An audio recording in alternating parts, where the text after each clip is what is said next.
Voilà. Alors, donc, bonsoir tout le monde.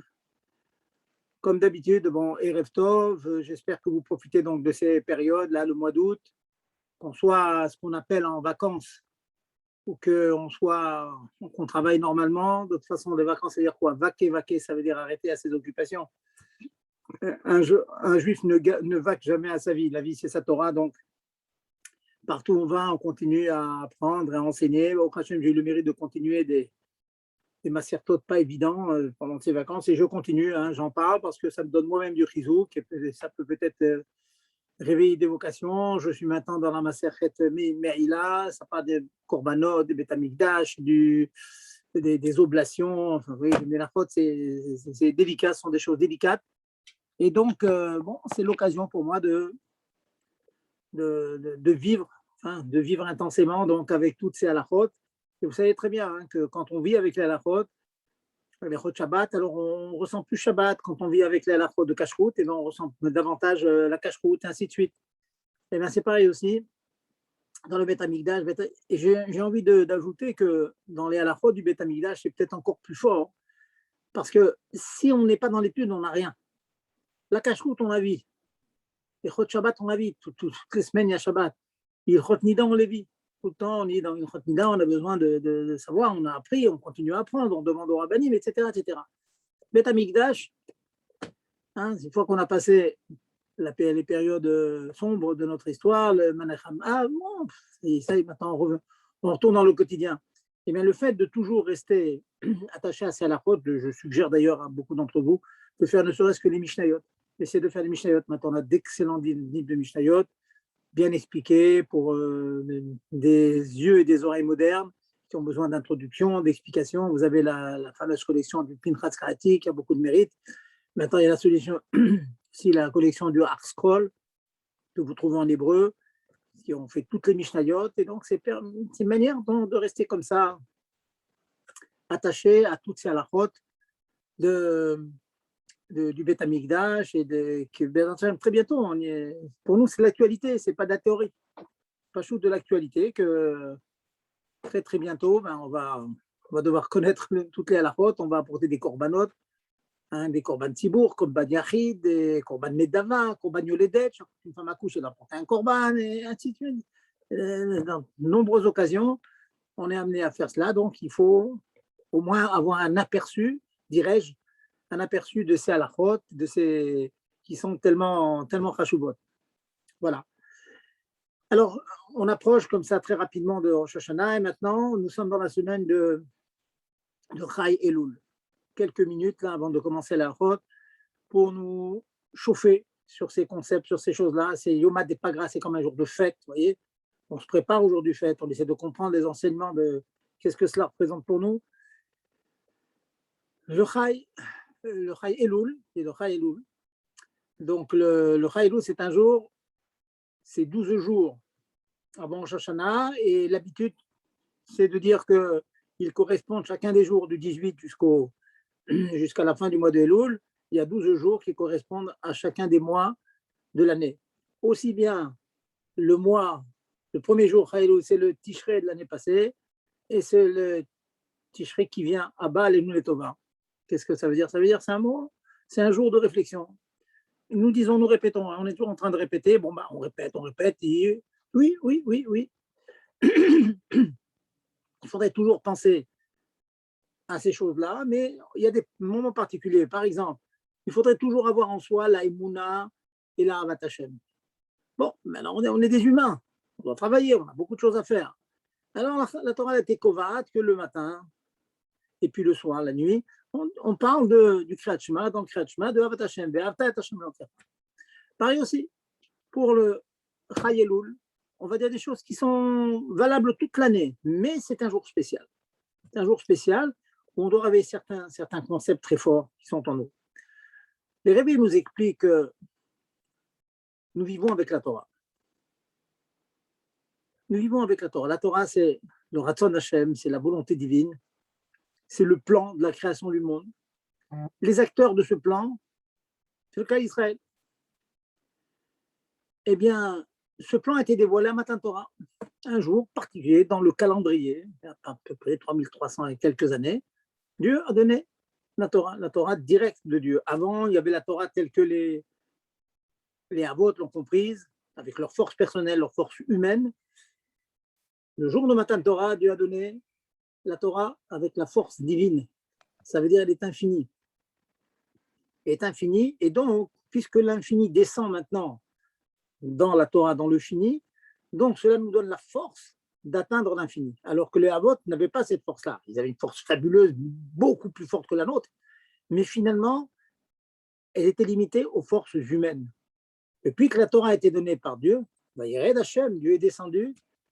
Hashem est descendu, c'est-à-dire, il a dit Anochi, Hashem Elokecha, il a dit le mot Anochi. Ani, alors, Nafshi, Yavit, Kadvit, rachetez-vous de Anochi. Ani, Nafshi, mon âme, c'est Dieu qui parle. Kadvit, je l'écris. Yavit, et je vous l'ai donné. Ça avait un immense mérite que la Torah, puisque je vous l'ai donné, eh bien maintenant, vous pouvez atteindre le divin qu'il y a dedans. Ça, c'est Matan Torah. Ensuite, le calendrier avance, on arrive à David Améler, la deuxième grande révélation. David Améler, c'est le roi, c'est l'intermédiaire par lequel toute la Shpaot divine atteignent tout le clan Israël. Et ça, c'est essentiellement dans Torah Taniglé, la Torah qui nous est dévoilée. Les halachot Shabbat, les choses de Kashrut, les choses de Masa ou Matan, le business, les dommages, la vie courante. Et puis, bien après, plusieurs centaines d'années, même milliers d'années passent, pratiquement 2000 ans, si on regarde bien il y a à peu près 250 ans, 300 ans, donc il y a le Baal Shem Tov qui apparaît. Et il nous amène pas une nouvelle Torah, Shalom. La Torah Loti Mochlefet, ça ne va pas changer. Mais il a apporté une autre, disons, dimension à la Torah. Ce qu'on appelle Pimut Torah, qui a toujours existé, mais qui était accessible aux grands, aux très grands. Il donne Pimut Torah, et cette Pimut Torah, cette intériorité de la Torah, qui permet de ressentir, d'intégrer le message de la Torah, eh bien, depuis, c'est ce que nous appelons Torah Tarasidut, qui a toujours existé, Torah Takabala a toujours existé, mais comme je disais, réservé à une élite. Maintenant, elle est descendue dans le peuple. Chacun attrape ce qu'il peut, mais ce peu qu'il peut attraper, c'est le médicament qui lui permet de vivre plus intensément la Torah. Et c'est ce qu'on nous demande maintenant. On arrive maintenant à Chai Elul. Chai Elul, c'est le jour anniversaire du Baal Shem Tov. Le jour anniversaire, c'est le jour où Dieu a donné une nouvelle mission au Tzadik Ador.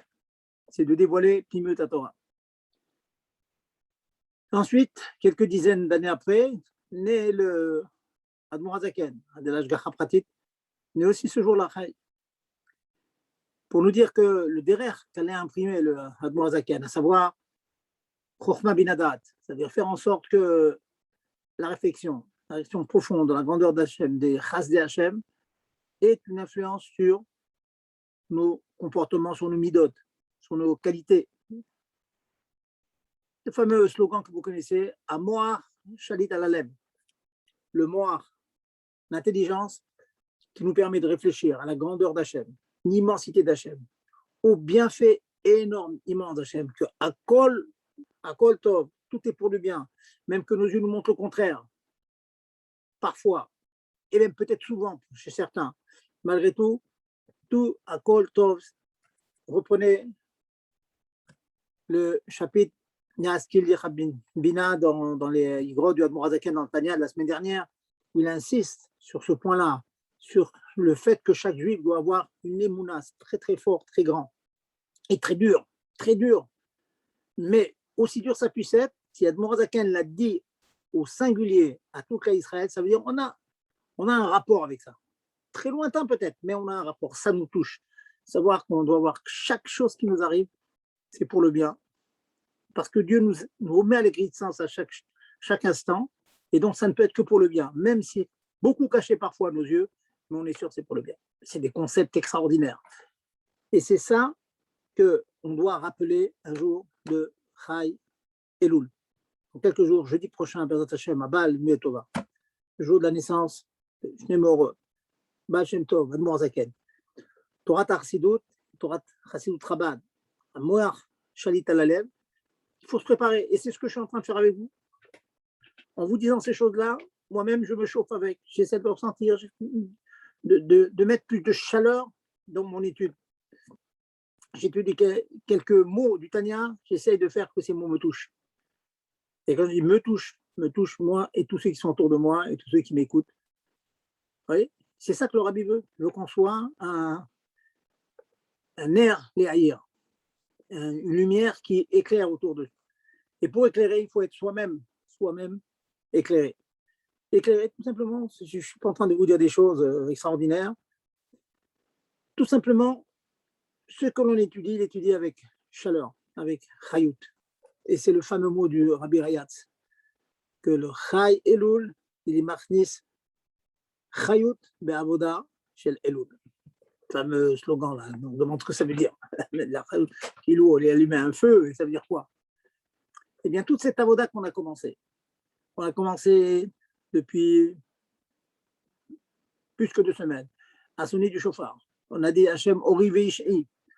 Comme on a dit la semaine dernière, on a ajouté dans les Teilim, dans la Tfila, on a ajouté dans Torah, on a ajouté dans Zdaka. Eh bien, que l'on fasse avec plus de chayout.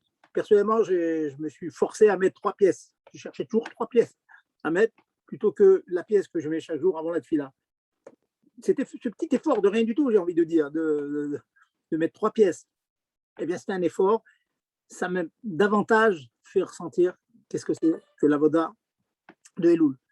On ajoute dans la Zdaka. Cet argent va aller pour les nécessiteux, pour les moldus, pour ceux qui en ont besoin, et ça ajoute de la vie.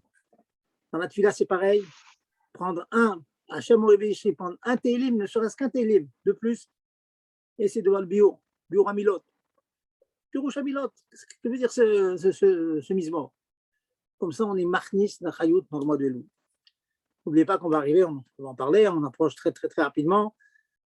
Le Rosh Hashanah, Artarat HaMeler, ça aussi, il faut expliquer ce que ça veut dire. On couronne le roi, qui sommes-nous pour couronner le roi qui est infini, qui nous crée à chaque instant. C'est ça que l'on a cette semaine. Donc, j'incite chacun d'entre nous, chacun d'entre vous, de travailler sur la chayout, sur la vitalité qu'on met dans les mitzvot. C'est quelqu'un qui nous écoute, il dit ce monsieur, il dit ce qu'il dit, il croit ce qu'il dit, comme on dit en français. Il croit, il n'est pas en train de faire une leçon qu'il a apprise. Il croit ce qu'il fait. Et le premier qui nous a impressionné, ceux qui l'ont vu vraiment, et doute, et privé, public, etc., le Rabbi, tout ce qu'il disait, on sentait que c'est une expression de sa neshama. C'était pas pour faire des drachot. C'était l'expression de la neshama du tzaddik ador. Et bien, il nous a laissé un petit machéou, un petit chouïa de ça, qu'on puisse, grâce à son enchaînement, pouvoir être toféar, suffisamment mouillé, suffisamment imbibé pour imbiber son prochain. Voilà donc toute la avoda de cette semaine, jusqu'à jeudi, Chay Elul, donc la naissance du Baal Shem Tov, du Admor Zaken, et donc tout ce qu'ils ont apporté au monde, cette avodat Hashem, Bechayut. Il y a le Limud Torah, bien placé pour vous le dire, c'est mon métier, c'est ce que je fais, mais il y a le Limud Torah qui peut être, yavesh, sec, juste une accumulation de connaissances. Ça peut être un Limud Torah qui est chai et qui est cham, qui est vivant et qui est chaud, que quand on l'a intégré, eh bien, on sent qu'on a intégré de l'Aïlokout. On a intégré du divin. On a intégré du divin en nous. C'est ça qui est très important, très simple. On approche du Mashiach et c'est ça qu'on veut du juif, que l'Aïlokout soit, vous connaissez le mot, que l'Aïlokout soit pshitut, que le monde il soit beitrachut, que ce qu'on voit c'est un chidouche, c'est pas normal. Le monde qu'on voit il n'est pas normal. Ce qui est normal c'est l'Aïlokout. Malheureusement on ne le voit pas, mais c'est ce qu'on travaille pour faire, pour voir que le monde ne soit que Elokout et que le monde soit une nouveauté qu'Hachem a fait dans ce monde matériel. Voilà donc l'enseignement de ce Chay Elul. Donc je vous invite tout à chacun à prendre un âme, à prendre une sikha, à prendre quelque chose et vivre cette chose-là. Pas tout seul, faites les chayim, chauffez-vous avec cela pour ressentir qu'est-ce que ces enseignements nous apportent à quelques jours. On est à quelques jours de Rosh Hashanah, du renouvellement du monde. Il va renouveler le monde, il va redonner des nouvelles cochotes, il va reprendre celle qu'il a donnée à Tafshin Péalev cette année-là, et il va redonner donc une bête, encore des nouvelles cochotes, et plus fortes encore, comme ça nous dit le Tania, encore plus fortes que celles de l'année précédente. Donc on va avoir encore plus de choses, encore plus de générateurs. Maintenant, les businessmen sont dans les énergies nouvelles. Eh bien, il va y avoir une énergie nouvelle, pas shoot. Encore un nouveau chidouche, ou solaire, ou pas solaire, ou lunaire, je ne sais quelle étoile qui va donner de l'énergie, mais c'est une nouvelle énergie que Dieu va nous insuffler, avec laquelle on va travailler, Be'ezrat Hashem, l'année prochaine. Voilà donc la chose que je voulais vous dire. Alors, tâchez de faire en sorte que ce ne soit pas que des mots, hein, que ce soit des choses, des mots qui sont poêles quelque chose, qui ont un impact, hein, que ça nous donne envie de ce jeudi, nous réunir, de faire une vadoute, et une vadoute qui est poêlette, qui nous change, qui nous fait avancer un petit peu. Que Dieu, il rentre un peu plus en nous. Voilà, maintenant, passons donc au halachot. Comme j'ai dit, donc, je vais être obligé de... J'ai dit au début du shiur, la semaine prochaine, on tâchera de mieux arranger les horaires, mais là, heure française, 8h30, je dois foncer au collège pour Mincha, donc on s'arrêtera à 9h25, 9h20, 9h25, donc tâchez de concentrer quand même quelques halachot, de telle sorte que vous sortiez avec un kinyan à ce niveau. Je vais vous répéter, pour ceux qui n'étaient pas là, ou ceux qui étaient là, bon, bah, en bet midrash be'ochidouche, c'est toujours bon de faire des chazarot. Avant de parler des petits chidushim de Rosh Hashanah, je vous rappelle que nous avions étudié la semaine dernière les rajouts dans la tefila pendant les 10 jours, les jours de pénitence, qu'on appelle de pénitence, entre Rosh Hashanah et Kippour, et les rajouts dans le Birkat Hamazon, aussi bien de Hol que de Shabbat et Yom Tov. Donc je vous rappelle ça. Et donc il y a un klal, c'est une généralité que l'on a mise en valeur, toujours répété, hein, pour bien se rappeler. Vous savez très bien que Shabbat, on ajoute Retsé dans le Birkat Hamazon, Yom Tov, on ajoute Yareh Ve'avo. Chol HaMoed, on ajoute Yareh Ve'avo. Rosh Chodesh, on ajoute Yareh Ve'avo. Alors la question, c'est de demander, on a oublié Yareh Ve'avo. Est-ce qu'on recommence ou on ne recommence pas? Question générale. La réponse est, cela dépend si le repas en question, sur lequel on pose la question, est un repas qui nous oblige à manger du pain. Est-ce qu'il y a chiyuv, achilat lechem dans tel repas? C'est la chose qu'il faut chercher. S'il y a une obligation de manger du pain, donc le rajout en question, c'est un Shabbat, etc., il est indispensable. Et si on l'oublie, on a perdu tout. Le Birkat Hamazon, on recommence le Birkat Hamazon. Si par contre, c'est bien de manger du pain, mais ce n'est pas obligatoire, comme par exemple Rosh Chodesh, eh bien dans ce cas-là, c'est une autre catégorie. Le Yareh Ve'avo, il est souhaitable. Et si on a mangé du pain, il faut le dire, c'est une obligation, mais il n'est pas me'akev. Il n'empêche pas la validité du Birkat Hamazon, dans la mesure où il n'y avait pas une obligation absolue de manger du pain. Donc, en fait, il aurait pu ne pas faire ce Birkat Hamazon s'il n'avait pas mangé du pain. Par contre, Shabbat, on n'y échappe pas. Pourquoi? Parce que manger du pain, c'est obligatoire. Yom Tov, pareil. Les 2 premiers repas de Yom Tov, le soir et le midi, c'est une obligation. J'ai dit la semaine dernière qu'il y avait des discussions sur ça dans les poskim. Je vous dis la chita du Admor Zaken et de Mishnah Bora. Mais il y a des discussions sur ça. Le Kaf HaChaim, il discute. Je vous donne Admor Zaken, Mishnah Bora. Si certains ont le minag, comme certains minag farad, vous demandez-moi, je vous dirai comment il faut faire exactement. Eh bien donc, si on a oublié, Yareh Ve'avo, Retsé, Shabbat, on recommence tout Birkat Hamazon. Dès qu'on a commencé la dernière bracha, la 4e bracha du Birkat Hamazon, on a loupé, on a raté Retsé, comme vendredi soir et Shabbat midi, c'est obligé de manger du pain, vous avez oublié ce rajout que les Chacham nous ont imposé, on recommence Birkat Hamazon. Seuda Shlishit, par contre, c'est une discussion si on est obligé de manger du pain.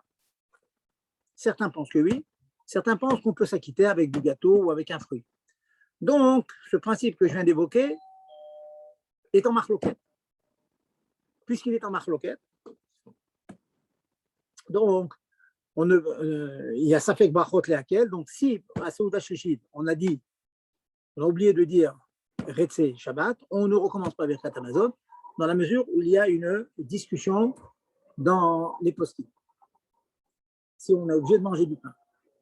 J'avance. Je vais vous citer l'ensemble des cas où on est obligé de manger du pain. Les deux repas de Yom Tov, le soir et le midi. On est obligé de manger du pain. Si on prête Shabbat, si on prête Yom Tov, on est Yom Tov. Puisqu'on est obligé de manger du pain, si on oublie le soir ou le midi, on recommence le Birkat Hamazon. Si on oublie, il y a les verbes. Pour que vous compreniez mieux, prenons un cas où on n'est pas obligé. Un cas où on n'est pas obligé, Rosh Chodesh. Très bien de manger du pain, très bien de faire moti, Rosh Chodesh, prendre un verre de vin, des simchat, c'est bien. Mais il y a bien et obligatoire et l'ikouva. C'est pas obligatoire, c'est bien, mais c'est pas absolument obligatoire. Comme c'est pas obligatoire de manger du pain, si à Rosh Chodesh vous avez oublié qu'il y a les vers vous ne recommencez pas le Birkat Hamazon. La même chose aussi pour Chol HaMoed. Chol HaMoed, c'est bien de manger du pain. C'est une obligation, hein, je rappelle, c'est une obligation de boire un révi de vin tous les jours. Obligation minatora. Hein. Pensez-y, le rabbi rappelait toujours cette chose-là. N'oubliez pas que on dit en simcha ala b'basar beyayin. La simcha, la vraie simcha, le Torah, c'est la viande et le vin. Maintenant, de nos jours, on n'a plus le Beth Amikdash, donc on n'a plus l'obligation de manger de la viande et caradine. Mais le vin, ça reste. Donc, il faut prendre, n'oubliez pas, hein, de prendre pendant tous les jours de Chol HaMoed, voilà, bientôt, très bientôt, de Chol HaMoed Sukkot, de prendre un réveil de vin. Mais le pain, dans Chol HaMoed, il n'y a pas obligation de manger du pain. Comme c'est pas obligé de manger du pain, si on oublie le rajout, à savoir est oublié, on ne recommence pas. Voilà. Donc, c'est très facile à se rappeler.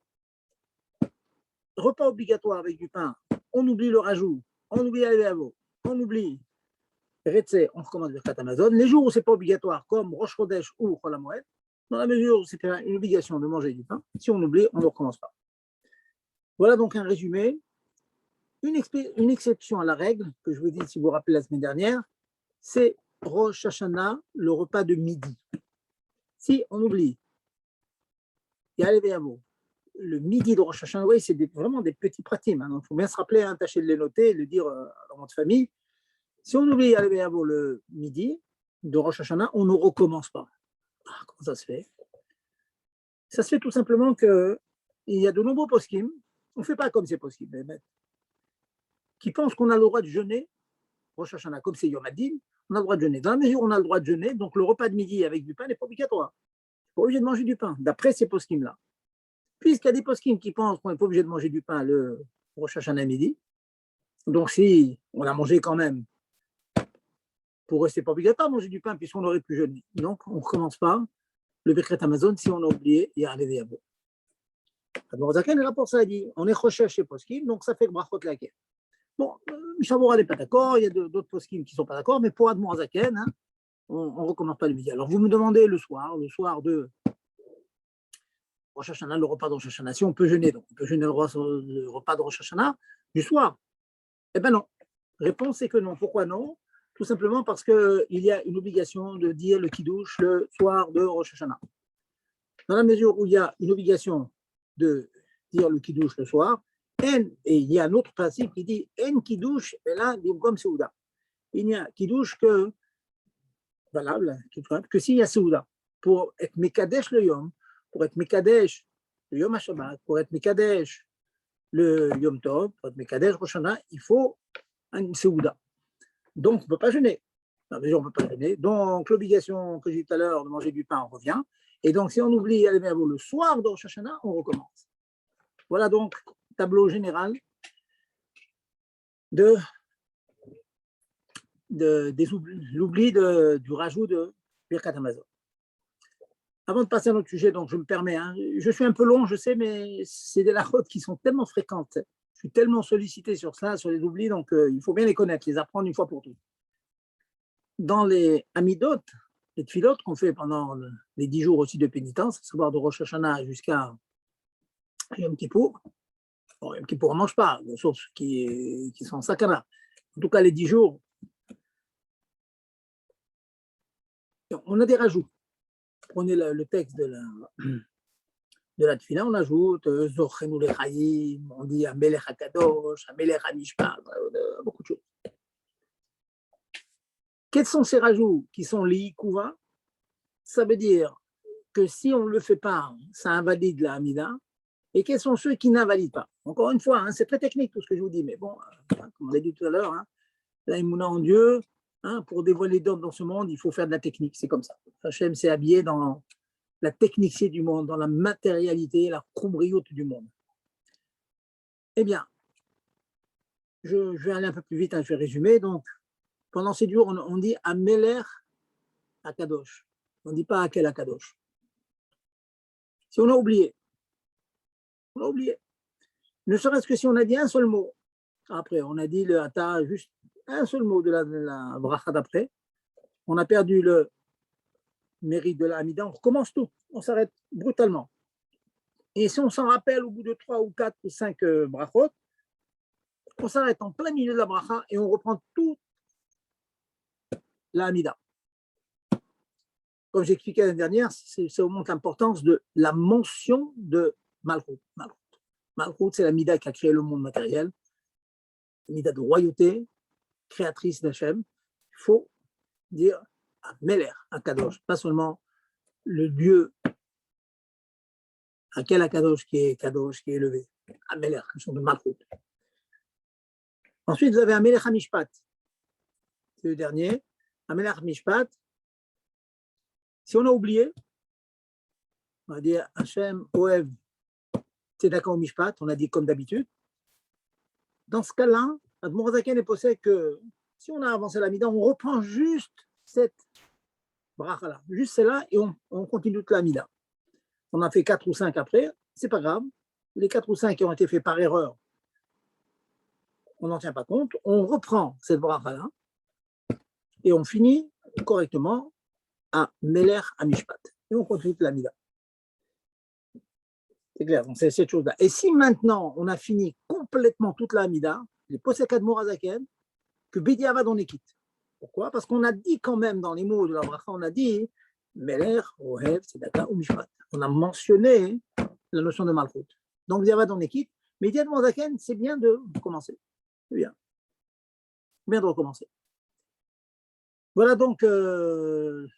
Pour le Sfaradim, par contre, c'est plus chamour. Le Mechaber, il oblige de recommencer la Mida, si on a oublié. Et chez nous, on ne recommence pas parce qu'on a dit quand même.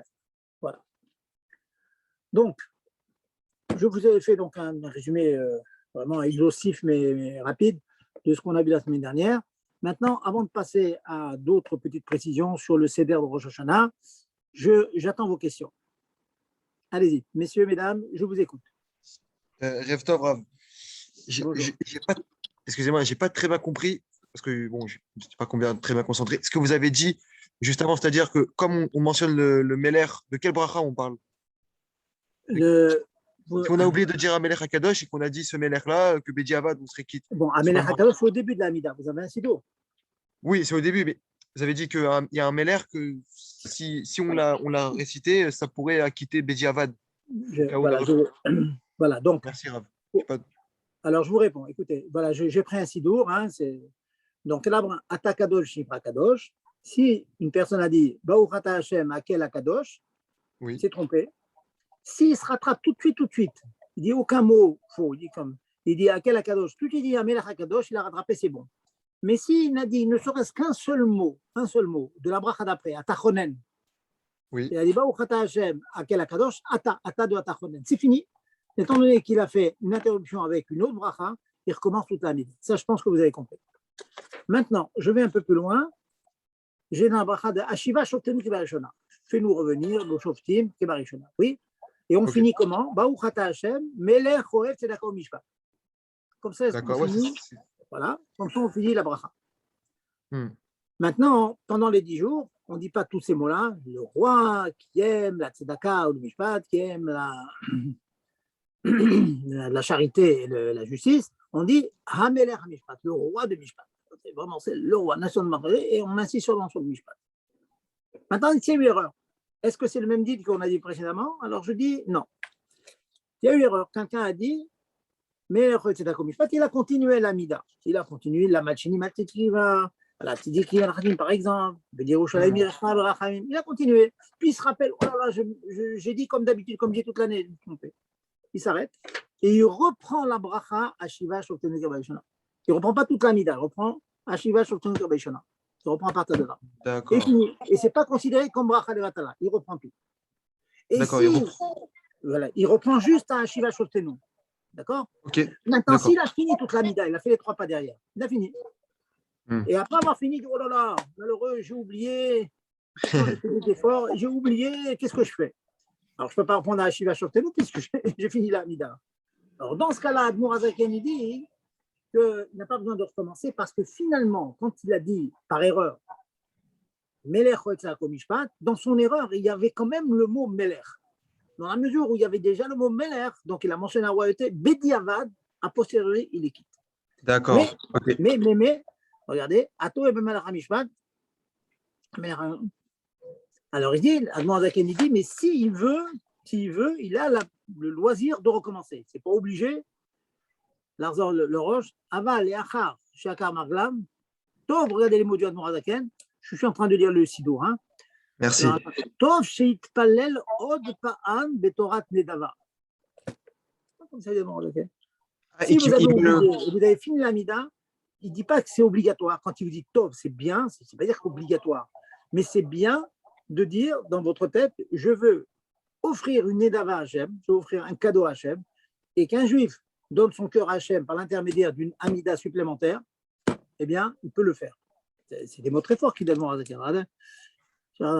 Tov chez Palel. Tov, donc c'est bien. Je ne vous oblige pas, mais il vous dit c'est très bien. Est-ce que c'est très clair? C'est très clair, merci beaucoup. J'avais une autre question. Oui. En fait, c'est ça. Vous avez dit que dès qu'on, par exemple, on s'est trompé à quel Akadosh, on a dit à quel au lieu de Améler. Vous avez dit, dès qu'on se rappelle, même si on est dans une bracha, on doit revenir au début. Même si j'ai dit Baruch Ata Hashem, je dois m'arrêter à Baruch Ata Hashem et revenir et pas finir, même pour pas faire encore plus de dégâts. Absolument. Ok. Et non, je vais aller un peu plus loin. La Svara. Ça veut dire que le fait de ne pas avoir mentionné Amel Hakadosh, c'est tellement pas bien, pas soul, qu'il faut s'arrêter, même que j'ai laissé un Hachem voler dans l'air. C'est très fort, c'est très beau d'ailleurs, pour vous montrer combien l'importance de cette chose-là. Top, merci beaucoup, Rav. Encore des questions, messieurs, allez-y. Comme ça, on vit avec la royauté divine. Pas d'autres questions sur Birkat et tout? S'il n'y a pas de questions, on avance. Et les dames, j'entends pas les dames, d'habitude elles sont à l'écoute. Allez-y, mesdames, vous avez des questions? Bon. Ok, alors on va continuer. Donc on arrive le soir de Rosh Hashanah. Et vous connaissez tous, encore une fois, hein, c'est des petits pratim, hein, mais la Torah, elle se glisse dans des petits pratim, des petits détails. Je donne toujours comme exemple, quand tu as un avion ou une fusée qui vole dans l'air, une fusée à plus forte raison qui va dans la Lune, vous êtes bien d'accord qu'il faut faire des calculs au micron près.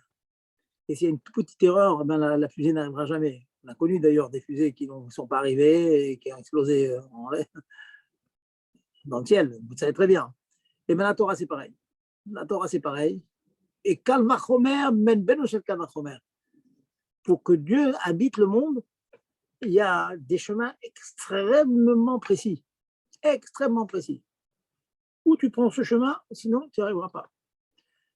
Comme un code. Vous l'ouvrez un coffre-fort. Il y a des millions de possibilités. Mais il n'y en a qu'une, ouvrir le coffre. C'est tout. Il faut être. Ça fait peur quelque part, ce que je vous dis, ça fait peur. Hein, vous connaissez l'histoire de Sratsid, qui avait une paire de tuilites merveilleuses, il l'avait reçue. Chaque année, il la faisait vérifier. Et c'était super cachère. Une année, bon, on lui a dit 10 tuiles mais bon, il a donné finalement, c'est pas possible, elles sont cachères. Il a demandé au bout d'un certain nombre d'années à un sophère de vérifier. Le sophère a vu qu'il manquait pas chaud une lettre. incroyable. Incroyable que ça puisse arriver une chose comme ça, qu'un sophère, pendant des années, il n'a pas vu. Puis pitonne, il y en a un qui le voit, il voit une lettre qui danse. Au chez le il manquait. Il s'est mis à danser, Le chassid s'est mis à danser. C'est extraordinaire comme histoire. Je pense que nous, on aurait pleuré. Hein. Des années qu'on met rien du tout, qu'on met une pomme de terre sur notre tête, c'est de filine pas cachère, c'est rien, c'est zéro. C'est zéro, c'est une pomme de terre sur la tête. C'est horrible de penser à ça. Eh bien, le chassid s'est quand même chanté. On y va, il est devenu Meshuga, il est du fou. Comment? Des années, tu viens de rendre compte. Il a dit que tu veux que je pleure parce que des années, j'ai pas mis des filines sur la tête. Mais je ris parce qu'à partir de demain, je vais pouvoir mettre des vraies filines sur ma tête. Au moins dans ma vie, je ne serai pas un carcafta de l'Oman Artfilin. Je ne serai pas un crâne qui n'a jamais mis de filines. Donc je suis content pour l'avenir. Bon, là, sur le passé, je n'ai pas pleuré toute ma vie sur le passé. Je fais ce que j'ai pu, je donne au sophère, j'ai payé ce qu'il fallait pour avoir une super paire. Voilà, ça n'a pas marché. Mais maintenant on s'en est rendu compte, et il continue. C'est une petite anecdote. Mais dans cette anecdote, il y a le fait que pendant toutes ces années, il n'a pas mis les tefilines. C'est possible. Qu'est-ce que ça peut bien faire à Hachem? Réfléchissez 2 minutes. Des fois, vraiment, ça fait peur. Ce genre de questions. Question pchoutote, hein, je ne suis pas en train de vous faire de la philosophie. Qu'est-ce que ça peut bien faire à Hachem? C'est qu'un Koto Salioud, il est comme ça, il est de cette manière, L'enfant, il a vu que ce bête, il ressemble à un chaf, et donc ça invalide. Qu'est-ce que ça change? J'ai la kavana, j'aime Dieu, je mets les tefilines, je fais sa volonté et tout. Oui. Mais Dieu, il a décidé comme ça. Et toute la création, elle marche comme ça. Il y a un code, il y a un chemin, il n'y a que ce chemin qui te fait arriver à destination. Tu n'arrives pas, tu seras shogeg, okay, tu seras shogeg, tu seras par inadvertance, l'attention sera moins grave, tout ce que tu veux, tu as un corban, on va te pardonner.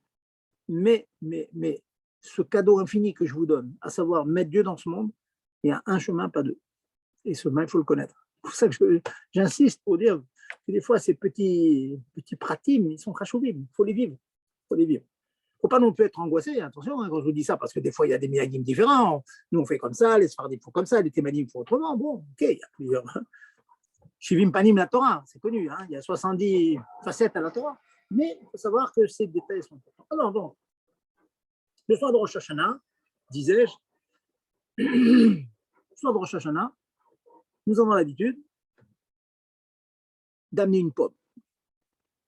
D'amener une pomme sur la table, que l'on trempe dans le miel, comme ça est bien, et certains, le minag, Mourazat rien de rapporte, hein, qu'il y a un minag de ne pas apporter seulement des pommes, d'apporter des carpats, d'apporter toutes sortes de légumes, vous savez bien, le roche keves, chez les Sfaradim, ce que je pense que le public que j'ai sont d'origine en général du Maroc, d'Algérie, chez nos parents. Bon, Rosh Hashanah, c'était vraiment tout un seder avec plein de yiratzon. Bon, chez Chabad, on fait un seul yiratzon sur la pomme. Alors, 2 détails importants que je voulais vous dire. Premier détail, c'est que la pomme se mange après le moti. Première chose. Vous allez comprendre pourquoi je vous dis ça. C'est qui douche? On fait moti. Après, on mange la pomme. En dessert, en quelque sorte. Ce n'est pas un dessert de fin de repas, c'est un dessert de début de repas. C'est une entrée, voilà. Et comme c'est quelque chose qui est rajouté par rapport à l'habitude, on n'a pas l'habitude de manger un fruit comme ça en début de repas, on fait la bracha. On fait la bracha, sur cette bracha, nos sages ont ajouté une tefila, une prière.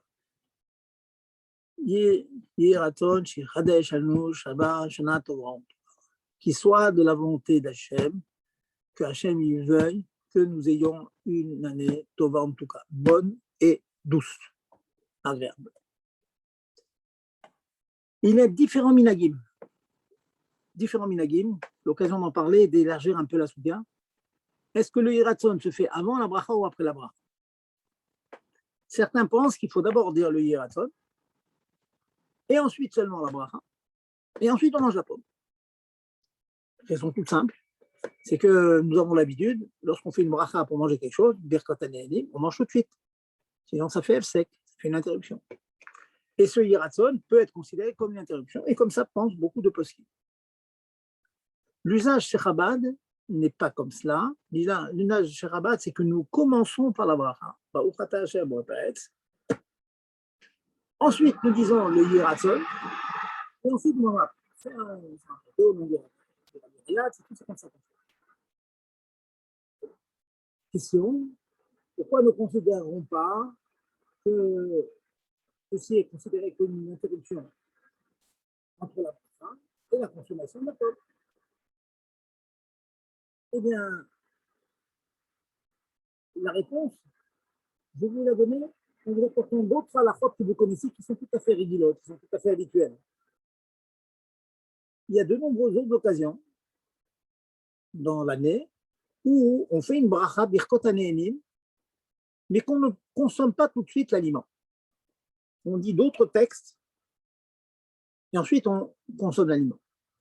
Un cas que vous connaissez toutes les semaines, Motzai Shabbat. On fait Baruch Hashem Borei Peri Hagafen. Ensuite, on fait des Bessamim. Ensuite, on fait le Ner. Ensuite, on fait la bracha Mabdil Mekodesh Echol. Et seulement après qu'on a dit tout ça, le Baal Habayit, il boit le vin. Ah, voilà que c'est une interruption. Comment ça se fait? Eh bien, la réponse, elle est que puisque cette interruption fait partie intégrante de la mitzvah, c'est au contraire préférable de la mettre immédiatement avant la consommation, et ce n'est pas considéré un sec, parce que ça fait partie de la mitzvah. Un sec, c'est quand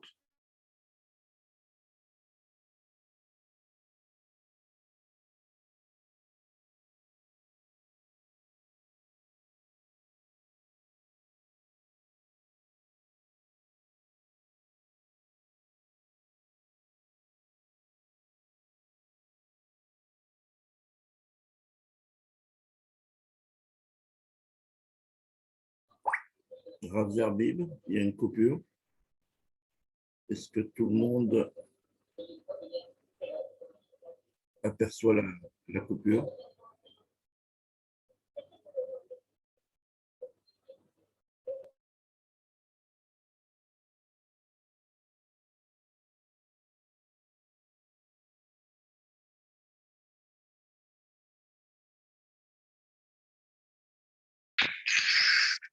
allez, vas-y. Je vais faire que la mouette Marzika de Meroubé, parce que là, je vois le temps qui avance. Là, il est 21. Je ne voudrais pas rater Mincha. Alors voilà, j'étais en train de vous dire que lorsque le Inyan qui ferait. Vous m'entendez bien là, c'est bon? Gérard? C'est bon là? Oui. Vous m'entendez? Alors c'est bien, parfait. Alors je vous disais donc, lorsque les choses qui sont supposées, censées faire l'interruption font partie du sujet, comme je vous l'ai dit, les Bessamim, hein, ou bien le nerf, tout ça, ça fait partie de la mitzvah de Havdalah. Donc, elle ne fait pas l'interruption entre le Geffen et puis la consommation du vin. Pareil dans le Kiddush. On commence le Kiddush par Borei Peri Hagafen. Ensuite, on fait tout le texte du Chiyuv, Baruch Ata Hashem Mekadesh HaShabbat, ou bien Mekadesh Israël Ve'azmanim, et après on boit le vin. Donc, vous voyez, quand ça fait partie intégrante. Donc, le Rabbi Eretz, c'est pour ça que nous préférons donc faire de Yiratson entre la bracha de la pomme et la consommation de la pomme. Donc retenez cette chose-là, deux petites halachot. Premièrement, la pomme se consomme après le motzi, et deuxièmement, elle se consomme après avoir dit le yiratson qu'on va intégrer entre la bracha et la consommation. Ça, c'est la première la chose. Maintenant, on passe au deuxième jour. Je vais un peu vite pour vous dire Betamtsit. On passe au deuxième jour. Encore un petit détail. Le deuxième jour, on apporte un fruit nouveau, très souvent, c'est de la grenade, avec la symbolique de la grenade, 113 mitzvot, 113 graines. Bon. Et si on n'a pas, alors on en prend autre chose. Eh bien, dans ce cas-là, le fruit nouveau que l'on met à table, on a mis un fruit nouveau à table, et au moment où on va faire le kiddush, du deuxième soir de Rosh Hashanah, on va redire Shecheanu. Mais vous savez très bien qu'il y a une grosse discussion. Est-ce que les 2 jours de Rosh Hashanah sont considérés comme un tour, comme un grand jour de 48 heures, ou bien c'est la somme de 2 jours comme les autres fêtes, comme Shavuot, et il y a 2 jours, Yom Sheni, Shel Galuyot. Dans la mesure, si on considère que c'est le même jour, donc on ne va pas recommencer 2 fois chez Rianou. Mais si on considère ces 2 jours indépendants, on fait 2 fois chez Rianou. Donc, comme il y a un doute, donc le deuxième jour de Rosh Hashanah, on apporte un fruit nouveau. Et au moment où on fait Shechianu, le papa ou bien les enfants, enfin, ceux qui font le kiddush, au moment où il dit Shechianu sur le deuxième jour de Rosh Hashanah, comme il y a doute, il pense à se rendre quitte du Shechianu sur le fruit nouveau. Maintenant, la question est demandée, ce fruit nouveau, est-ce que comme la pomme, on le mange après le motzi, ou on le mange avant le motzi? D'après l'explication, l'introduction que je viens de vous faire, vous comprendrez qu'on amène ce fruit pour éviter une bracha levatala de Shechianu. Donc, puisque le Shechianu du Kiddush du deuxième jour, il nous a rendu quitte du Shechianu du jour. Mais ensuite, il est tombé sur la grenade, le fruit nouveau. Donc, théoriquement, quand on fait Shechianu sur un fruit nouveau, il faut le consommer. Dans la mesure où le Shechianu il tombe aussi bien sur le deuxième jour de Rosh Hashanah que sur le fruit nouveau, donc il faut se hâter de manger ce fruit nouveau. Et c'est la raison pour laquelle, une question qui étonne souvent les gens, disent mais je ne comprends pas, la pomme, on la mange après le motzi. Et la grenade ou le fruit nouveau, on le mange avant le motzi. Pourquoi? Eh bien, vous avez l'explication. L'explication, c'est que tout simplement, le fruit nouveau, on l'amène pour le Shechianu du Kiddush. Donc, quand on fait le Shechianu du Kiddush, ce Shechianu nous sert aussi pour le fruit nouveau, donc il faut le manger tout de suite. Comme on fait chaque fois qu'on a un fruit nouveau, eh bien, on fait le Shechianu et la bracha du fruit nouveau. Alors, je me permets de vous rappeler une question qui est très, très souvent demandée, à savoir que lorsqu'on prend un fruit nouveau, le minak rabad, c'est d'abord de faire chez Shechianu et ensuite de faire la bracha du fruit. Alors que le minyan des Sfaradim est inverse. Ils font d'abord la bracha sur le fruit, puis ils font Shechianu, puis ils mangent le fruit. Vana afochu, très curieux. La justification du minak rabad est toute simple. Pourquoi est-ce qu'on commence par le Shechianu? Alors que je suis en train d'expliquer que quand on a un Shechianu qui fait partie de la consommation, ça fait partie de la même mitzvah. Je suis en train de me contredire quelque part. La réponse est toute simple. C'est que le Shechianu sur un fruit nouveau, théoriquement, il aurait dû être fait dès l'instant que l'on a vu le fruit sur l'arbre ou on l'a vu sur l'étalage d'un marchand de fruits. Shechianu vekiemanu lizmanazé, de quoi? Dieu m'a fait amener un moment où je peux en potentiel profiter, il a renouvelé la nature. La consommation de ce fruit, moi, elle viendra en son temps, mais déjà je devrais dire. Cependant, comme la hana, le profit le plus grand d'un fruit, ce n'est pas le fait de le voir, de profiter de sa nouvelle venue, c'est de le manger. Donc, on a l'habitude d'être masmir, de coller le Shechianu avec la bracha sur le fruit. Mais il n'en reste pas moins que le normal, c'est que le Shechianu aurait dû être dit tout de suite, à la première vision, à la première reya. Donc, le minak rabad, c'est d'abord Shechianu, ensuite la bracha sur le fruit. Alors, en l'occurrence, pour finir avec ce que je suis en train de dire, donc maintenant, n'oubliez pas, le deuxième jour de Shavuot, demain soir, vous apportez le fruit nouveau, et ce fruit nouveau, vous allez le manger tout de suite à la fin du kiddush, avant de faire motzi. Pourquoi? Parce qu'il y a le Shechianu qui est tombé dessus. Voilà. Quelques petites halachot, mais il faut se rappeler, expliquer aux enfants, ça donne de la chayout, ça donne de la vie, ça donne de la chaleur, comme on l'a dit tout à l'heure, ça donne de la chayout dans tout le mois de Elul. Comprendre que toutes les minagim, et même les minagim inverses, ils ont toutes une explication profonde. Ta'am minagim. Et quand on comprend le ta'am niglé, ça nous amène aussi à comprendre le ta'am tamous qui est dedans.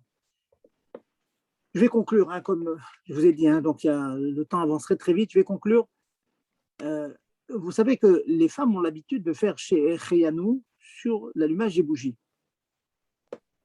Donc, si on imagine qu'une femme est fait chez Shechianu et qu'elle fasse son kiddush à elle-même, on va dire une jeune fille qui est dans sa séminaire, une femme dont le mari est en voyage, par exemple, bon, il est allé voir ça arrive, le chassid va voir son rébé, va passer le Rosh Hashanah son rébé, la femme est seule à la maison. Alors, si elle a fait Shechianu sur l'allumage des bougies, alors donc elle ne recommence pas Shechianu pendant le kiddush.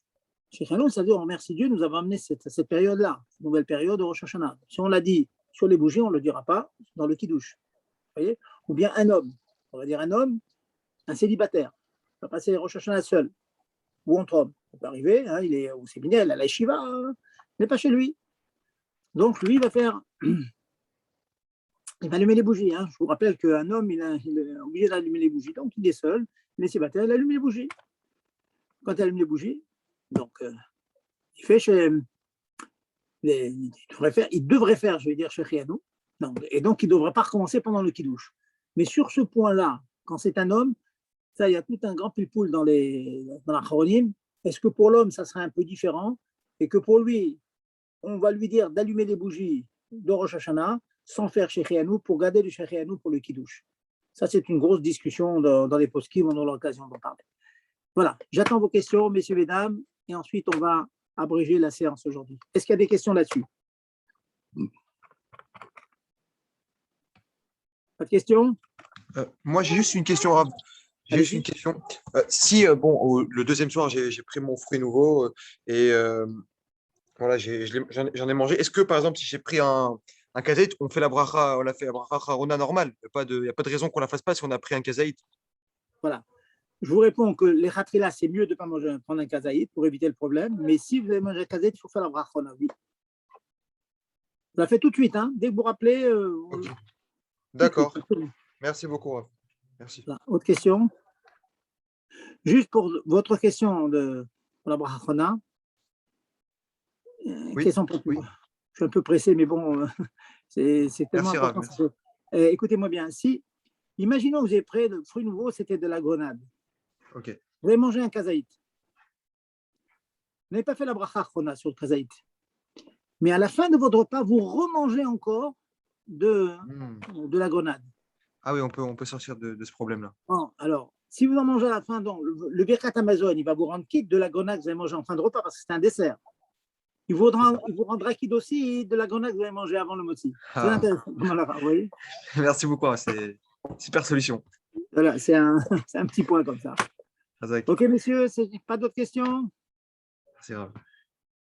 C'est bon? Merci. Ok, alors, donc, on va se souhaiter une bonne soirée et n'oubliez pas cette semaine. Bonne soirée.